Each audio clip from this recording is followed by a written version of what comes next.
Saan na nga ba makakabili ng murang bigas? Yan ang katanungan ng karamihan sa panahon ngayon. Pero sa Pampanga, hindi kakailanganin ng budget para magkabigas.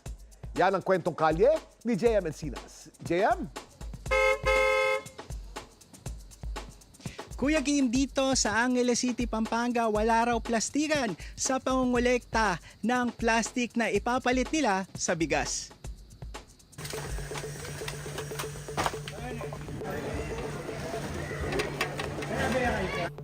Sako-sakong plastic. Ito ang dala ng mga residente sa Pampanga.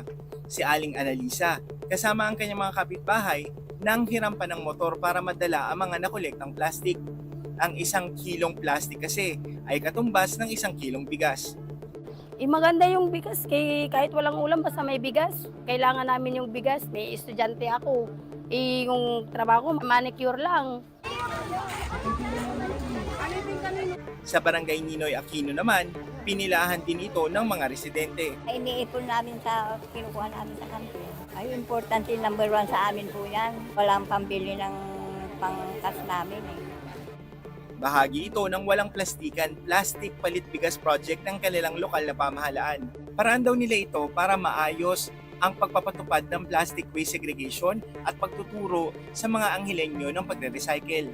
Napapanahon din daw ang proyektong ito dahil sa patuloy na pagtaas ng presyo ng bigas. Pero ano nga ba ang gagawin ng lokal na pamahalaan sa bulto-bultong plastic na may ipon? Meron tayong, ang city, meron MOA with a cement factory. So yung pong naipon namin plastic, papalitan po nila ng semento. Ito ay kanila ring inire-recycle at ginagawang paper na inilalagay sa mga parke. Sa malang bilihin, anumang paraan ay gagawin para may maihain.